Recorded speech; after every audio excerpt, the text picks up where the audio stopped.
2026 ਦੇ ਵਿੱਚ trucking industry ਦੀ ਕੀ outlook ਆਪਾਂ ਨੂੰ ਨਜ਼ਰ ਜਿਹੜੀ ਉਹ ਆ ਰਹੀ ਆ? ਕਿਵੇਂ ਤੁਸੀਂ ਦੇਖਦੇ ਆ ਕਿਹੜੀਆਂ ਚੀਜ਼ਾਂ ਦੇ ਉੱਤੇ ਇੰਡਸਟਰੀ ਆ ਉਹ ਵਰਕਆਊਟ ਕਰ ਰਹੀ ਆ ਤੇ ਕਿਹੜੇ ਚੈਲੰਜਸ ਇਸ ਸਾਲ ਦੇ ਵਿੱਚ ਜਿਹੜੇ ਇੰਡਸਟਰੀ ਦੇ ਮੂਹਰੇ ਰਹਿਣਗੇ?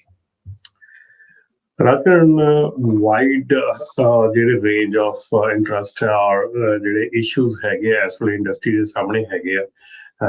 ਵਾਈਡ ਰੇਂਜ ਦੇ ਵਿੱਚ ਜੇ ਲੈ ਲਈਏ ਤੇ ਇਸ ਵੇਲੇ ਸਾਰਿਆਂ ਨਾਲੋਂ ਵੱਡਾ ਜਿਹੜਾ ਆ ਫਰਾਡ ਤੇ ਥੈਫਟ ਦਾ ਜਿਹੜਾ ਕੰਮ ਹੈਗਾ ਉਹ ਇੰਡਸਟਰੀ ਦੇ ਸਾਹਮਣੇ ਖੜਾ ਹੈਗਾ।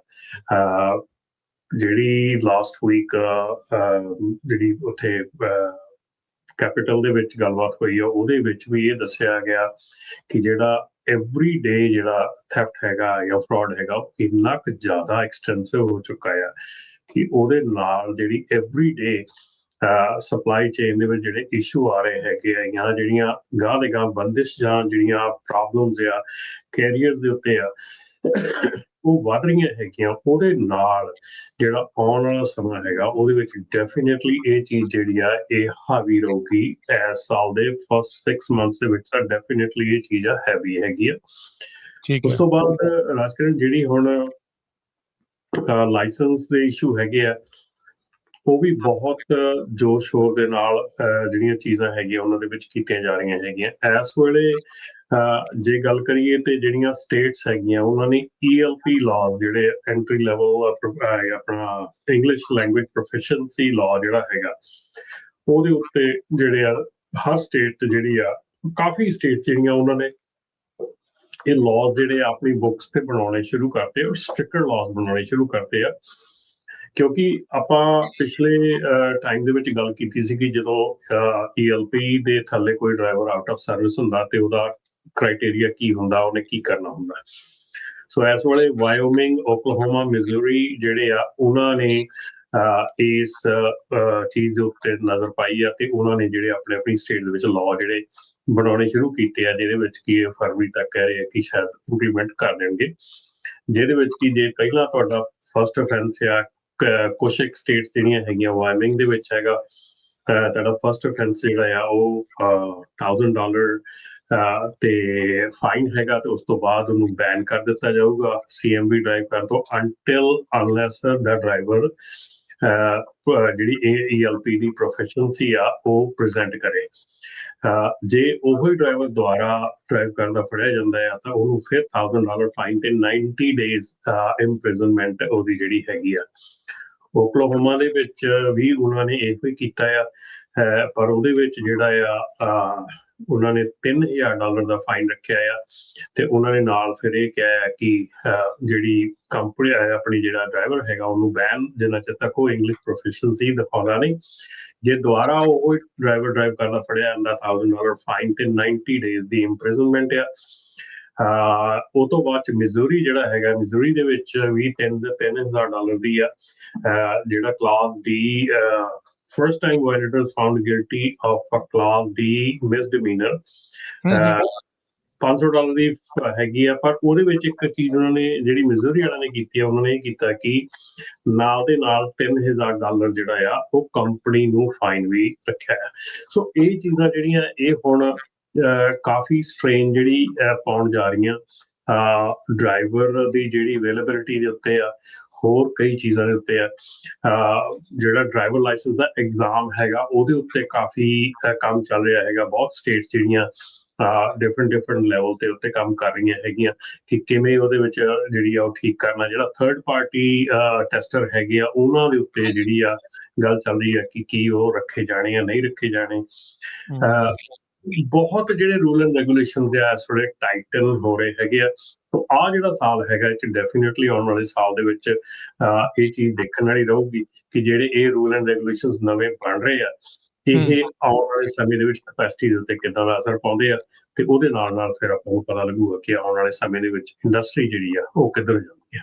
ਇਹ ਇੱਕ ਰੈਗੂਲੇਸ਼ਨ ਦੇ ਐਂਗਲ ਤੋਂ ਹੋ ਗਿਆ ਰਮਨ ਜੀ ਵੀ ਇਹ ਆਊਟਲੁੱਕ ਆ 2026 ਦੇ ਵਿੱਚ ਵੀ ਕਾਨੂੰਨਾਂ ਦੇ ਵਿੱਚ ਸਖਤੀ ਕੁਛ ਜਿਹੜੀਆਂ ਰੈਗੂਲੇਸ਼ਨ ਮੇਬੀ ਇਨਵਾਇਰਮੈਂਟਲ ਵਾਲੀਆਂ ਉਹ ਪੁੱਲ ਬੈਕ ਕੀਤੀਆਂ ਜਾ ਸਕਦੀਆਂ ਜਿੱਦਾਂ ਟਰੰਪ ਪ੍ਰਸ਼ਾਸਨ ਨੇ ਪਹਿਲਾਂ ਵੀ ਇਸ ਪਾਸੇ ਵੱਲ ਨੂੰ ਇਸ਼ਾਰੇ ਜਿਹੜੇ ਉਹ ਰੱਖੇ ਆ ਕਾਰਬ ਦੀਆਂ ਰਿਕੁਆਇਰਮੈਂਟਸ, ਨੌਸ ਵਾਲੀਆਂ, ਹੋਰ ਇਦਾਂ ਦੀਆਂ ਜਿਹੜੀਆਂ ਚੀਜ਼ਾਂ ਨਾਲ ਆ। ਦੂਜੇ ਪਾਸੇ ਜੇ ਆਪਾਂ ਇਹ ਆਊਟਲੁੱਕ ਵੀ ਥੋੜਾ ਦੱਸਿਓ ਵੀ ਫਰੇਟ ਦੇ ਵੋਲਿਊਮ ਨੂੰ ਲੈ ਕੇ ਮੈਕਸੀਕੋ ਤੇ ਚਾਈਨਾ ਦੇ ਨਾਲ ਜਿਹੜਾ ਟੈਰਿਫ ਵਾਲਾ ਰੌਲਾ, ਇੰਡੀਆ ਦੇ ਨਾਲ ਜਿਹੜਾ ਟੈਰਿਫ ਵਾਲਾ ਜਿਹੜਾ ਉਹ ਰੌਲਾ ਆ, ਉਹਦਾ ਆਪਾਂ ਨੂੰ ਫਰੇਟ ਵੋਲਿਊਮ ਦੇ ਉੱਤੇ ਕਿੰਨਾ ਕੁ ਅਸਰ ਜਿਹੜਾ ਡੈਫੀਨਿਟਲੀ ਰਾਜਕਰਨ, ਤੁਹਾਡੀ ਮੇਰੇ ਖਿਆਲ ਜਿਹੜੀ ਆਵਾਜ਼ ਹੈ ਮੇਰੇ ਕੋਲ ਇੱਧਰ ਸਟਾਪ ਹੋ ਗਈ ਹੈ ਜੀ। ਕੋਈ ਨਹੀਂ, ਸੌਰੀ। ਤੇ ਜਿਹੜਾ ਆਊਟਲੁੱਕ ਹੈਗਾ ਫਰੇਟ ਦਾ, ਦੇਖੋ ਇੰਨੇ ਕੁ ਇਸ ਵੇਲੇ, ਅੱਗੇ ਹੁੰਦੇ ਸੀਗੇ ਬਹੁਤ ਥੋੜੇ ਫੈਕਟਰ ਜਿਹੜੇ ਤੁਸੀਂ ਕੈਲਕੂਲੇਟ ਕਰਦੇ ਸੀਗੇ, ਉਹਨਾਂ ਕਰਕੇ ਹੁੰਦਾ ਸੀਗਾ। ਹੁਣ ਇੰਨੇ ਕੁ ਮੂਵਿੰਗ ਫੈਕਟਰ ਹੈਗੇ ਆ ਕਿ ਪਤਾ ਨਹੀਂ ਲੱਗ ਰਿਹਾ ਹੈਗਾ ਕਿ ਐਗਜ਼ੈਕਟਲੀ ਕੀ ਹੋਣਾ ਹੈਗਾ।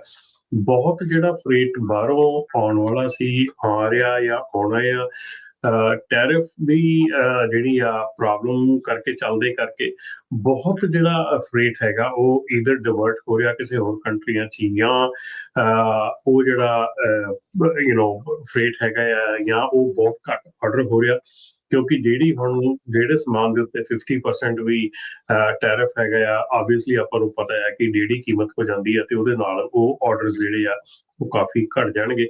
ਸੋ ਮੇਰੇ ਖਿਆਲ ਦੇ ਵਿੱਚ ਤਾਂ ਜਿਹੜੇ ਹਿਸਾਬ ਦੇ ਨਾਲ ਇਸ ਵੇਲੇ ਚੱਲ ਰਿਹਾ ਹੈਗਾ, ਫਰੇਟ ਜਿਹੜਾ ਹੈਗਾ ਉਹ ਕਾਫੀ ਉਹਦੀ ਜਿਹੜੀ ਕੁਆਂਟੀਟੀ ਆ ਸਕਵੀਜ਼ ਹੋਊਗੀ, ਬਟ ਉਹਦੇ ਨਾਲ ਦੂਜੀ ਜਿਹੜੀ ਕਪੈਸਿਟੀ ਆ ਉਹ ਵੀ ਘਟ ਰਹੀ ਹੈਗੀ ਹੈ। ਇਸ ਕਰਕੇ ਪ੍ਰੋਬੇਬਲੀ ਅਜੇ ਤੱਕ ਤਾਂ ਜਿਹੜਾ ਆ ਪੋਜ਼ਿਟਿਵ ਇਫੈਕਟ ਹੀ ਹੈਗਾ ਆ ਇੰਡਸਟਰੀ ਦੇ ਉੱਤੇ, ਪਰ ਆਉਣ ਵਾਲੇ ਸਮੇਂ 'ਚ ਦੇਖਿਆ ਜਾਊ। ਇੱਕ ਰਮਨ ਜੀ, ਹਰਜੋਤ ਜੀ, ਇਹ ਜਿਹੜਾ ਦੱਸਿਆ ਜਾ ਰਿਹਾ ਆ ਵੀ US spot market, trucking spot market ਆ, ਅਰਲੀ ਸਾਈਨਸ ਆਫ ਰਿਕਵਰੀ ਜਿਹੜਾ ਉਹ ਸ਼ੋ ਕਰ ਰਿਹਾ ਆ। ਰਮਨ ਜੀ, ਕਿੱਦਾਂ ਇਹ ਇੰਡਸਟਰੀ ਇਸ ਦੇ ਵਿੱਚ, ਇਟਸ ਅ ਗੁੱਡ ਨਿਊਜ਼ ਵੀ ਇਦਾਂ ਦੀ ਗੱਲ ਸੁਣਨੀ ਵੀ ਇਸ time, early signs of recovery? Rajkaran, ਸੁਣਨ ਨੂੰ ਬੜੀ ਵਧੀਆ ਲੱਗਦੀ ਹੈ, ਚੰਗੀ ਲੱਗਦੀ ਹੈ, ਪਰ ਇਸ ਵੇਲੇ ਇੱਕ ਜਿਹੜਾ ਰੈੱਡ ਫਲੈਗ ਹੈਗਾ ਉਹ ਇਹ ਆ ਰਿਹਾ ਹੈਗਾ ਕਿ ਬਹੁਤ ਜਿਹੜਾ ਯੂਐਸ ਦਾ ਸਪੌਟ ਰੇਟ ਹੈਗਾ ਉਹ ਉਹਨਾਂ ਦੇ ਜਿਹੜੇ ਉਹਨਾਂ ਦੇ ਰੇਟ ਸੈੱਟ ਕਰਨ ਵਾਲੇ ਜਾਂ ਉਹਨਾਂ ਦੇ ਰੇਟ ਲੈਣ ਵਾਲੇ ਜਾਂ ਜਿਹੜੇ ਸੋ ਕਾਲਡ ਕਹਿ ਲਓ ਜੀ ਡਿਸਪੈਚ ਸਰਵਿਸਿਜ਼ ਜਾਂ ਡਿਸਪੈਚ ਕਰਦੇ ਹੈਗੇ, ਲੈਂਦੇ ਹੈਗੇ ਆ, ਲੋਡ ਲੈਂਦੇ ਹੈਗੇ ਆ, ਉਹ ਇਸ ਵੇਲੇ ਆਊਟ ਆਫ ਯੂਐਸ ਹੈਗੇ ਆ।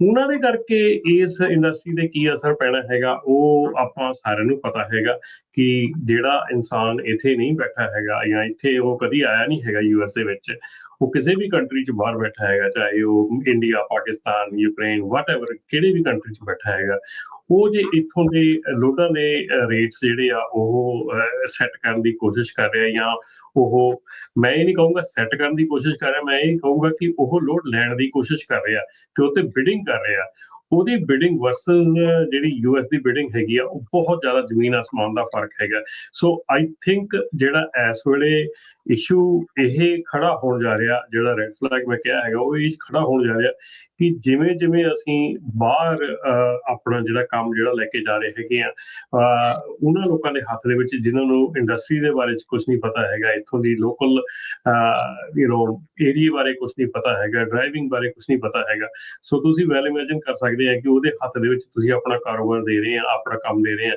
ਤੇ ਉਹ ਕਿੰਨੇ ਕੁ ਡਿਸੀਜਨ ਜਿਹੜੇ ਬਣਾ ਸਕਦੇ ਆ। ਕਾਲ ਦਾ ਵੀ ਦੱਸਿਓ ਰਮਨ ਜੀ, ਜਿਹੜਾ ਤੁਸੀਂ ਆਫ ਦੀ ਏਅਰ ਦੱਸਿਆ ਸੀਗਾ ਵੀ ਕੀ ਕਾਲ ਆਈ ਹੈ ਤੇ ਕਿੰਨੇ ਦੇ ਵਿੱਚ ਕਿੰਨੇ ਸਾਲ ਦਾ ਜਿਹੜਾ ਲੋਡ ਉਹ ਦੱਸ ਰਹੇ ਸੀਗੇ ਵੀ ਕੀ ਮਾਹੌਲ ਬਣਿਆ ਪਿਆ ਵੀ ਕਿੱਦਾਂ ਬੇੜਾ ਗਰਕ ਫਿਰ ਇਸ ਹਿਸਾਬ ਦੇ ਨਾਲ ਉਹ ਫਿਰ ਗਾਂਹ ਹੋਣਾ ਹੀ ਆ। ਹੁਣ ਦੇਖੋ ਇਹੋ ਹੀ ਚੀਜ਼ ਸੀਗੀ ਕਿ ਮੈਂ ਫ੍ਰਿਜ਼ੋ ਦੇ ਵਿੱਚ ਸੀਗਾ ਤੇ ਫ੍ਰਿਜ਼ੋ 'ਚ ਗੱਲ ਹੋਈ ਹੈ ਕਿ ਡਰਾਈਵਰ ਨੇ ਮੈਨੂੰ ਆਣ ਕੇ, ਓਨਰ ਆਪਰੇਟਰ ਸੀਗਾ, ਉਹਨੇ ਮੈਨੂੰ ਆਣ ਕੇ ਫੋਨ ਕਰਾਇਆ ਤੇ ਦੱਸਿਆ ਕਿ ਭਈ ਆਹ ਗੱਲ ਸੁਣੋ, ਜਿਹੜੀ ਵੀ ਇੰਡੀਆ ਤੋਂ ਬੰਦਾ ਕਾਲ ਕਰ ਰਿਹਾ ਹੈਗਾ ਤੇ ਐਮਾਜ਼ਨ ਦੇ ਲੋਡ ਲੈ ਕੇ ਦੇਣ ਨੂੰ ਰੈਡੀ ਹੈਗਾ ਤੇ $2000 ਦਾ ਕਹਿੰਦਾ ਮੈਨੂੰ ਸਾਲ ਦਾ ਦੇ ਦਿਓ ਤੁਸੀਂ, $2000 ਸਾਲ ਦੇ ਵਿੱਚ, ਸਾਲ ਦੇ ਲੋਡ। ਤੇ ਉਹਦੇ ਵਿੱਚ ਹੁਣ ਤੁਸੀਂ ਇਹ ਹਿਸਾਬ ਲਾਓ ਵੀ ਜਿਹੜੇ ਬੰਦੇ ਨੇ 2000 ਦੇ ਵਿੱਚ ਤੁਹਾਡੇ ਸਾਲ, ਤੁਸੀਂ ਚੀਪ ਦੇਖ ਕੇ ਸ਼ਾਇਦ ਹੋ ਸਕਦਾ ਉਹਦੇ ਕੋਲੋਂ ਲੋਡ ਲੈਣੇ ਸ਼ੁਰੂ ਕਰ ਦਿਓ, ਪਰ ਉਹਦੇ ਨਾਲ ਤੁਹਾਡੀ ਆਉਣ ਵਾਲੀ ਫਿਊਚਰ ਚੀਜ਼ ਤੇ ਕੀ ਅਸਰ ਪੈਣਾ ਤੁਹਾਨੂੰ ਇਹ ਸੋਚਣਾ ਚਾਹੀਦਾ। ਤੁਹਾਨੂੰ ਇਹ ਦਿਮਾਗ 'ਚ ਰੱਖਣਾ ਚਾਹੀਦਾ ਕਿ ਜੇ ਇਹ ਬੰਦਾ, ਕਿਉਂਕਿ ਕੱਲ ਨੂੰ ਉਹੋ ਹੀ ਲੋਡ ਜਿਹੜੇ ਆ ਉਹਨਾਂ ਦੀ ਇਨਫੋਰਮੇਸ਼ਨ ਬਾਹਰ ਜਾਣੀ ਆ, ਉਹੋ ਹੀ ਲੋਡ ਜਿਹੜੇ ਆ ਉਹ ਚੋਰੀ ਹੋਣੇ ਸ਼ੁਰੂ ਹੋਣੇ ਆ। ਹੁਣ ਬਹੁਤ ਵਾਰੀ ਲੋਕਾਂ ਦੀ ਕਾਲ ਆਉਂਦੀ ਆ ਜੀ ਭਾਜੀ ਸਾਡੀ ਅਥਾਰਟੀ ਤੇ ਲੋਡ ਬੁੱਕ ਹੋਣੇ ਸ਼ੁਰੂ ਹੋ ਗਏ। ਹੁਣ ਉਹ ਲੋਡ ਤੁਹਾਡੀ ਅਥਾਰਟੀ ਤੇ ਬੁੱਕ ਕੌਣ ਕਰ ਰਿਹਾ ਹੈਗਾ? ਉਹ ਕਿਤੇ ਨਾ ਕਿਤੇ ਤੁਹਾਡੀ ਜਿਹੜੀ ਅਥਾਰਟੀ ਆ, ਕਿਤੇ ਨਾ ਕਿਤੇ ਤੁਹਾਡੇ ਜਿਹੜੇ ਕ੍ਰੈਡੈਂਸ਼ੀਅਲਸ ਆ ਉਹ ਲੀਕ ਹੋਏ ਆ, ਕਿਸੇ ਨਾ ਕਿਸੇ ਕੋਲ ਪਹੁੰਚੇ ਆ, ਤਾਂ ਹੀ ਕੋਈ ਕਰ ਰਿਹਾ। ਠੀਕ ਹੈ ਨਾ। ਕੰਪਨੀਆਂ ਹੀ ਉੱਥੇ ਚਲੇ ਗਈਆਂ ਨਾ ਡਿਸਪੈਚ ਦੀਆਂ, ਉਹ ਤੇ ਇੱਥੋਂ ਵਾਲੀਆਂ ਕੰਪਨੀਆਂ ਨੇ ਉੱਥੇ ਬੰਦੇ ਹਾਇਰ ਕਰ ਲਏ ਸੀਗੇ, ਉਹ ਫਿਰ ਅੱਗੋਂ ਫਿਰ ਡਾਟਾ ਚੋਰੀ ਹੋਈ ਜਾਂਦਾ ਹੁਣ। ਇੱਕ ਤਾਂ ਇਦਾਂ ਆ ਰਾਜਕਰਨ ਕਿ ਇੱਥੋਂ ਵਾਲੀ ਕੰਪਨੀਆਂ ਨੇ ਉੱਥੇ ਬੰਦੇ ਹਾਇਰ ਕਰ ਲਏ, ਠੀਕ ਆ। ਹੁਣ ਕੁਛ ਇੱਕ ਜੈਨੂਇਨ ਕੰਪਨੀਆਂ ਸੀਗੀਆਂ ਜਿਨ੍ਹਾਂ ਨੇ ਬੰਦੇ ਮੰਨ ਲਓ ਹਾਇਰ ਕਰ ਲਏ। ਹੁਣ ਉਹ ਬੰਦਾ 2 ਮਹੀਨੇ ਕੰਮ ਕੀਤਾ ਤੁਹਾਡੀ ਕੰਪਨੀ ਚੋਂ, ਮੁੜ ਕੇ ਕਿਸੇ ਹੋਰ ਕੰਪਨੀ 'ਚ ਚਲਾ ਗਿਆ। ਹੁਣ ਉਹ ਕਿਹੜੀ ਕੰਪਨੀ 'ਚ ਗਿਆ, ਤੁਹਾਡੀ ਇਨਫੋਰਮੇਸ਼ਨ ਕਿੰਨੀ ਨਾਲ ਲੈ ਕੇ ਗਿਆ, ਉੱਥੇ ਜਾ ਕੇ ਉਹ ਕੀ ਕਰਦਾ ਉਸ ਇਨਫੋਰਮੇਸ਼ਨ ਨਾਲ, ਜਾਂ ਕਿਹਨੂੰ ਦਿੰਦਾ ਆ। ਹੁਣ ਇੱਥੇ ਤਾਂ ਇਹ ਵੀ ਦੇਖਣ 'ਚ ਆਇਆ ਕਿ ਆਪਣੇ ਖਾਸ ਕਰਕੇ ਜੇ ਆਪਾਂ ਗੱਲ ਕਰੀਏ ਮੋਹਾਲੀ ਚੰਡੀਗੜ੍ਹ ਵਗੈਰਾ ਏਰੀਏ ਦੀ ਗੱਲ ਕਰੀਏ, ਤੇ ਉੱਥੇ ਜਿਹੜੇ ਆਫਿਸਿਸ ਆ ਉਹ ਇੱਕ ਤੋਂ ਦੂਜੇ ਨਾਲ ਸਟੇ ਪਏ ਆ ਸਾਰੇ। ਇੱਕ ਬਿਲਡਿੰਗ ਦੇ ਵਿੱਚ ਕਿੰਨੇ ਆਫਿਸ ਹੈਗੇ ਆ। ਸੋ ਉੱਥੇ ਜਿਹੜਾ ਕੰਮ ਚੱਲ ਰਿਹਾ ਹੈਗਾ, ਉੱਥੇ ਜਿਹੜੀ ਤੁਹਾਡੀ ਇਨਫੋਰਮੇਸ਼ਨ ਹੈਗੀ ਆ ਉਹਦੀ ਸੇਫਟੀ ਜਿਹੜੀ ਹੈਗੀ ਆ ਉਹ ਬਿਲਕੁਲ ਹੀ ਜ਼ੀਰੋ ਦੇ ਬਰਾਬਰ ਆ। ਕੋਈ ਸੇਫਟੀ ਨਹੀਂ, ਅਕਾਊਂਟੇਬਿਲਟੀ ਨਹੀਂ, ਇਹ ਕੋਈ ਅਕਾਊਂਟੇਬਿਲਟੀ ਥੋੜੀ ਆ ਉਹਨਾਂ ਦੀ ਉੱਥੇ ਦੇ ਲਈ। ਭਾਈ ਇੱਥੋਂ ਤੱਕ ਰਾਜਕਰਨ, ਇੱਥੋਂ ਤੱਕ ਕਿ ਬੰਦੇ ਆਪਣੇ ਪੈਸੇ ਉੱਥੇ ਟ੍ਰਾਂਸਫਰ ਲੈ ਲੈਂਦੇ ਆ, ਉੱਥੇ ਕਰ ਲੈਂਦੇ ਆ, ਤੇ ਜਿਹਨੇ ਲੋਡ ਕੀਤਾ ਹੁੰਦਾ ਉਹ ਪੈਸਿਆਂ ਨੂੰ ਇੱਥੇ ਰੌਂਦਾ ਫਿਰਦਾ ਆ।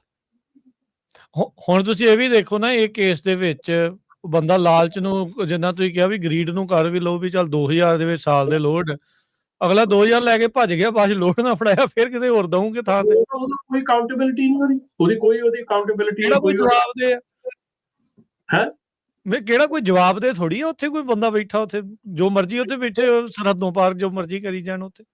ਭਾਈ ਤੁਸੀਂ ਰਾਜਕਰਨ, ਇੱਥੋਂ ਤੱਕ ਮੇਰੇ ਕੋਲ ਕੇਸਿਸ ਆਏ ਆ ਕਿ ਜਿੱਥੇ ਇੱਕ ਪਾਰਟਨਰ ਇੱਥੇ ਬੈਠਾ ਆ, ਦੂਜਾ ਪਾਰਟਨਰ ਜਿਹੜਾ ਇੰਡੀਆ ਵਾਲੇ ਆਪਣੀ ਆਪਰੇਸ਼ਨ ਦੀ ਟੇਕ ਕੇਅਰ ਕਰ ਰਿਹਾ। ਠੀਕ ਹੈ। ਇੱਥੋਂ ਵਾਲਾ ਪਾਰਟਨਰ ਬਿਮਾਰ ਹੋਇਆ, ਇੰਡੀਆ ਵਾਲੇ ਪਾਰਟਨਰ ਨੇ ਉੱਥੇ ਬੈਠੇ ਸਾਰੀ ਕੰਪਨੀ ਟ੍ਰਾਂਸਫਰ ਕਰਕੇ ਆਪਣੇ ਨਾਲ ਲਵਾ ਲਈ। ਜਦੋਂ ਇੱਥੋਂ ਵਾਲਾ ਬਿਮਾਰੀ ਤੋਂ ਉੱਠ ਕੇ ਵਾਪਸ ਆਇਆ ਤੇ ਦੇਖਿਆ ਉਹਦੇ ਹੱਥ 'ਚ ਕੁਝ ਵੀ ਨਹੀਂ ਕਰ, ਬਸ ਕਰ ਗਿਆ, ਹੜੱਪ ਗਿਆ, ਸਾਰਾ ਲੈ ਗਿਆ। ਇਹ ਤਾਂ ਲੋਕ ਸੰਗਦੇ ਨਹੀਂ ਦੱਸਦੇ ਹੁਣੇ ਵੀ ਇਦਾਂ ਹੋ ਗਿਆ ਉਹਨਾਂ ਦੇ ਨਾਲ। ਹਾਂ ਨਹੀਂ, ਇਹ ਕਾਲ ਮਤਲਬ ਮੈਂ ਕੋਈ ਆਪਣੇ ਕੋਲੋਂ ਨਹੀਂ ਦੱਸ ਰਿਹਾ, ਕਾਲਸ ਆਉਂਦੀਆਂ ਜਿਹੜੀਆਂ ਦੱਸਦੇ ਆ ਲੋਕੀ, ਜਿੱਦਾਂ ਦੀਆਂ ਉਹਨਾਂ ਦਾ ਟ੍ਰੈਜਡੀਜ਼ ਹੋ ਰਹੀਆਂ, ਜਿੱਦਾਂ ਦੇ ਕੰਮ ਹੋ ਰਹੇ ਉਹ ਦੱਸਦੇ ਆ, ਤਾਂ ਆਪਾਂ ਨੂੰ ਪਤਾ ਲੱਗਦਾ, ਨਹੀਂ ਤਾਂ ਆਪਾਂ ਕਿੱਥੋਂ ਪਤਾ ਲੱਗਦਾ।